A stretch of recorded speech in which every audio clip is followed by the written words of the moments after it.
Good afternoon. I've got a rush order song I'm trying to finish up here. I decided to double the guitar solo to make it cool. Here's what I have.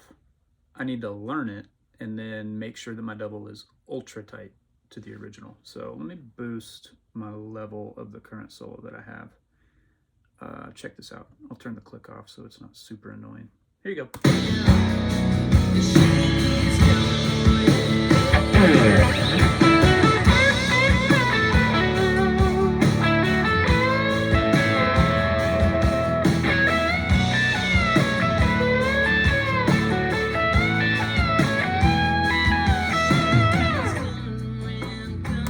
Cool. When I double a solo, it almost never ends up being a perfect double of the first one. While attempting to double the first one, I find some other way to play it the second time that I like a little better, and so then I'll go back and replace the first one. Or I'll hear something in the first one that's like, that's kind of weird. There's just a little bit in the tail end of the vibrato on the original solo where it sounds like I got a little wide and almost, I don't know, almost went off the fretboard shaking the note, which is kind of ridiculous. Let's try to double it. I'm going to have to bring the original volume down so I can hear how they're working together. And I'm going to pan them hard left and hard right so that any differences will pop out to my ears. So here we go. Let's see what happens. I think my big slide is on beat 3. I typically do that on beat 4. By slide, I mean flume, and by flume, I mean that.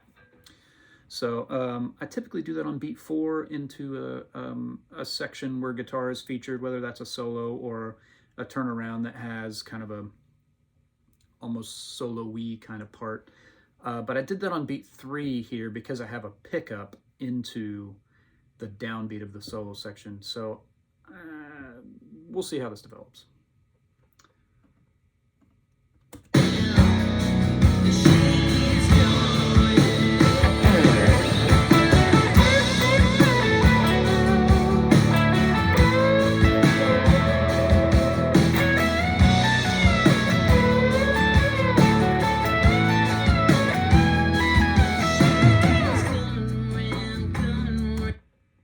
Cool. Let's go back and double the first one, see how that works. I'm going to pan them the opposite direction.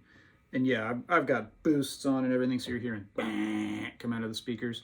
I'm going to trim this section, these files, this little part that I'm recording, I'll trim it so none of that's hanging over either end. Because again, whoever's going to mix this is probably going to put some sort of compressor or EQ on it.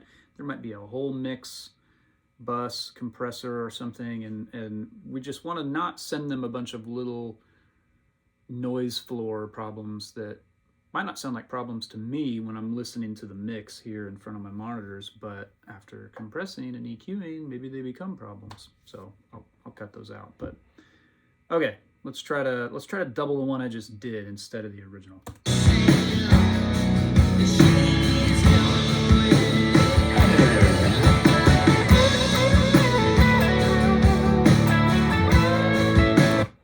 Hold on, let's listen. Here it comes.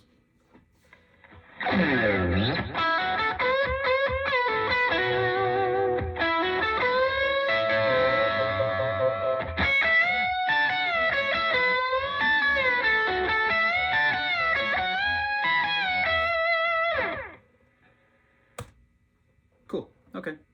Nothing super weird there.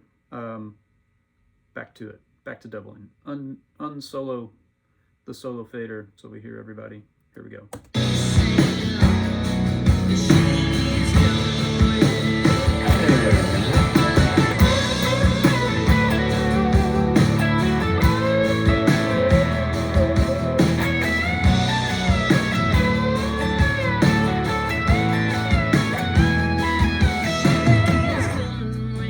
Again. Let me boost the volume here. I want this to be louder so I can hear it better. I'm going to boost the volume of myself, how I'm monitoring myself, just a few dB. These two things need to pop so I can really make sure I'm dialed in. Here we go.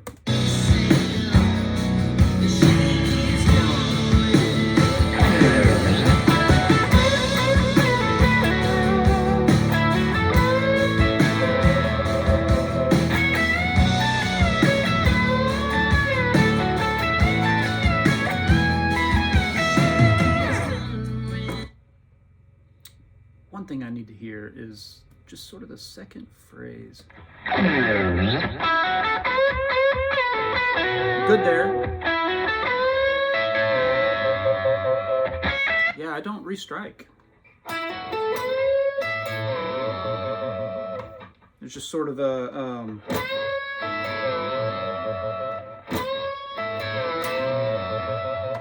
maybe I should restrike it. I'm gonna restrike it. All right, back to the drawing board. Back to the first one. This is how this sort of thing develops. Now, in a room with a producer, with a band on the session, by the time you're taking the solo, unless it's supposed to be very live feeling and you take it on the way down one of your main rhythm passes, everybody else has gotten up. They're in the lounge, they're in the control room, they're sitting, hanging out. And at that point, it's you and the producer and whoever's running Pro Tools. And this process can go really quickly because everybody understands what they're supposed to be doing. Here by myself, I'm sort of listening back.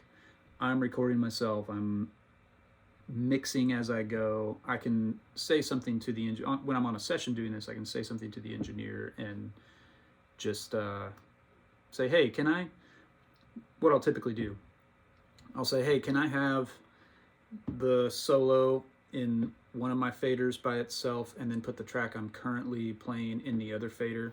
Because I have a cue box that has, you know, from left to right, it's got several knobs. From left to right, it's click, bass, acoustic 1, acoustic 2, electric 1, electric 2, a stereo keys fader, maybe a fader for the loop, a mix fader, which is stereo, and that is typically extremely drum heavy. Since everyone else has their own faders, we let drums have the mix fader. Sometimes it's only drums and you build your own mix. Sometimes you're with an engineer who is so good and understands the band and what we want to hear so well that his 2 mix is all you need to listen to. It sounds done. Everybody can hear themselves well. Everybody can hear everybody else well, how they're interacting. Those are my favorites. And then there's a master fader. And I'm extremely paranoid about my hearing, about developing tinnitus. There are guys in my community of session brethren who have what appears to be debilitating tinnitus. And it's so bad. It's a problem that feeds on itself because you end up having to turn your cans up louder to compensate for the noise floor you have in your ears. And then that creates more of a noise floor in your ears, so you have to turn it up even louder. And sometimes when I'm cutting a solo after the rest of the band has gotten up and gone into the lounge or are hanging out somewhere else, and I hear someone's headphones, like just their headphones sitting next to their station, it boggles the mind how loud and overdriven they are. And it's usually guys in the generation that came before me, or generations that came before me, because some of them are still playing. Those guys are amazing, by the way. The ones who have had a career that spans decades, that's incredible.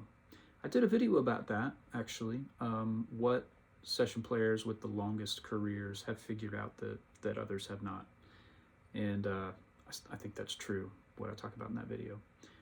Anyway, the cans are so loud and they're so overdriven, I just can't imagine what it must sound like to have those drivers on your ears, sealing against your ears, just pummeling your eardrums with that extremely distorted, overdriven, sound. I'm not interested in that at all. I'm actually really paranoid. My master fader on any cue system in town is typically around 9 o'clock or 10 o'clock. When I sit down and I wasn't the last person there, it's almost always past noon, usually 1 to 2 o'clock. There's some younger guys who listen 2 o'clock to 3 o'clock on that fader, and that is punishing. Your ears can't take it. And you know, there are high-profile people who have dealt with debilitating tinnitus, and it's nearly ended their careers. What, two guys immediately come to mind. Pete Townsend, from the Who. Uh, he's been very vocal about his struggles with tinnitus, and it's not from the fact that they, up until recently, held the record for the loudest concert ever. It's from him wearing cans in the studio and just cranking the ever-loving snot out of them.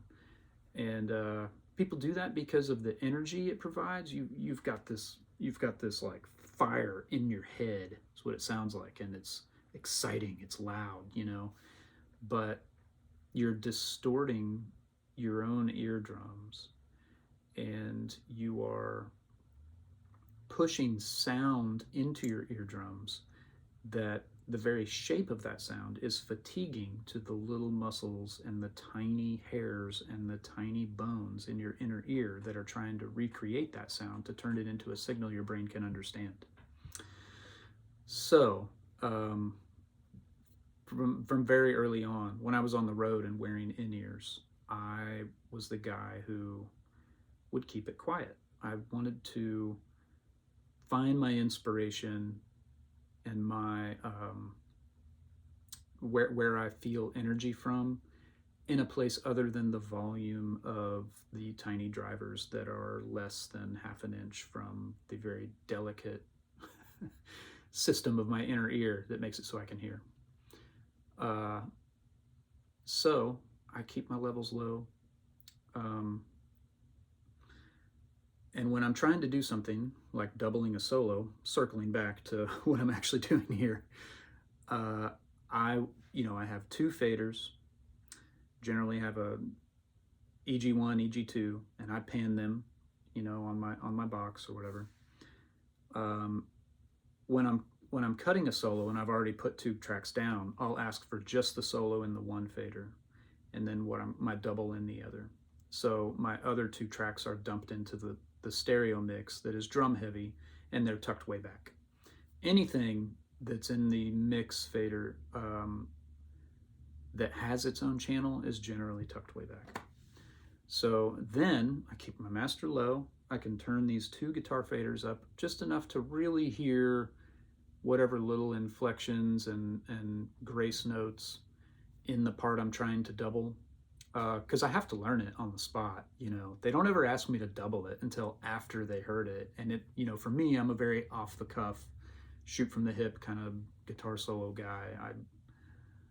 So I have to listen back like, oh, okay, yeah, I can double that. What did I do? I gotta listen and learn it. But I'll use my two faders for the two solo tracks. So here, I'm trying not to go super loud. Somebody asked me recently how loud my monitors are, and again, I keep them pretty quiet. On my Apollo Twin here on the desk, my fader is at 9 o'clock or lower. I just don't need them to be loud. These monitors are so clear, and I can hear everything so well. I don't need to turn it up. I don't need the energy that loud sound does provide, albeit in a damaging way. So, I love all the older guys, all the guys who have this issue. They're great musicians, they're great players. I'm just learning and thinking ahead in my own career. Like I don't want to be the guy who has a hard time hearing what the control room is asking, or who lies awake at night with an incessant buzzing that is deafening in his ears. Don't want to be that guy. So that's part of why I use these. These are the best isolating studio cans I've ever used. They kind of grip your head, and there's a downside to it. You get a little sweaty around these sort of plasticky vinyl foam pads. You do get sweaty. They have sort of a low mid bump to them, but I've learned how they sound. Early on when I started using these, I would change my guitar tone to compensate, which meant that in the control room they were hearing it brighter. That's a problem. And after a while, everyone was like, "Hey, can you darken that up a bit? Hey, you got a little top end there. Hey, that's kind of bright." I'm like, I can't tell that at all. And I didn't know that I was hearing a like I said, a bump in the low mids and these. Everything sounds thicker and darker through these. So I would brighten my tone to compensate. Well, in the control room, they're running like monitor sets that cost 5 figures, and that how it sounds in there is more important than how it sounds in here. So now I dial in for how it sounds in the control room. And early on, I would play something. While we're getting sounds, I would say, "Can you just record this? Well, let me play something real quick, and I want to come in and hear it." And I'd go in, and sure enough, it's brighter and thinner. And I'm like, "Good night." And I started talking to some other people who use these. Some people hate them because they have that low mid bump to them. And then I realized, oh, I'm hearing a false representation to some extent of what my sound sounds like in the control room. Once I learned that, I decided to stick with these, because I can sit right next to a drum set with these on and play while the drummer's playing. And then when I move to my second pass and the drummer moves to a shaker or a tambourine and there isn't a drum kit live in the room, I don't need to change my mix. I don't need to change anything to hear the drums and feel the energy of the drum kit that I had while I was playing my first pass, because these isolate so well. I mean, these are the Peltor, I think the company, they're owned by 3M, potentially. You can find these at like Home Depot, if you're gonna run some loud machinery or whatever, they have safety earmuffs at Home Depot. That's all these are. This guy, gkmusic.com, he makes these by cutting them apart and stuffing in like a mid-level pair. He puts the guts out of a set of Sony headphones inside and then glues them back together. And when you first get them, they kind of smell because that glue is still off-gassing. And it takes a little while for them to not stink every time you open the little zippered pouch they come in. But I just leave them lying out in my garage. I didn't want to come up to the studio or to this room and like, oh, what does that smell? So anyway, there's a plug for the Ultraphones from GK Music, gk-music.com. Let's get back to the solo. I've been talking so long, I probably forgot the entire thing. But I think I'm going to redo the first one. In that second phrase, I want to restrike the bend. So here we go. First solo, and then we double.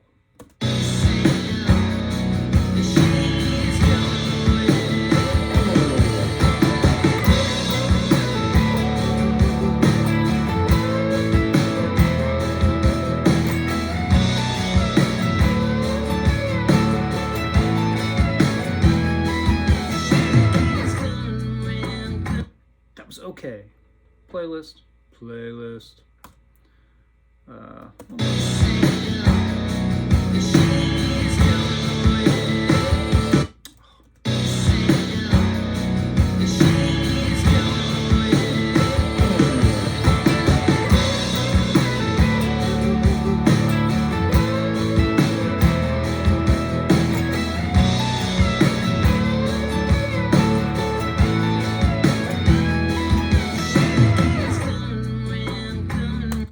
Bends was a little sharp, but I'm feeling really good about the solo. So let's lay the other one, and then I might go back and fix this one. I do that. I'll hop back and forth.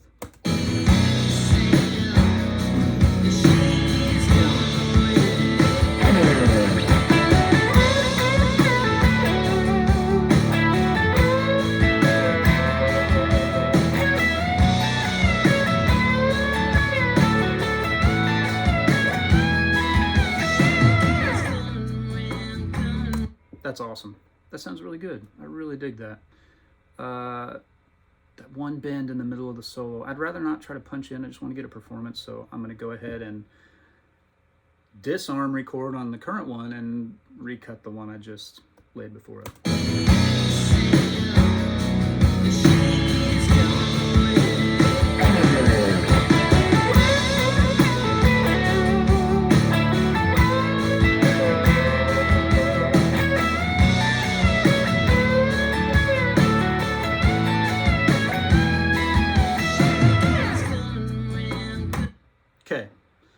Now, let's listen without playing and see if there's it's not going to be dead perfect. It's going to sound human. It's going to sound like two guys. They're both me, but you know. And I just want to make sure that all the bends line up. That's the hard thing for me, is when a bend starts to not line up, I'm kind of like, oh. So let's listen.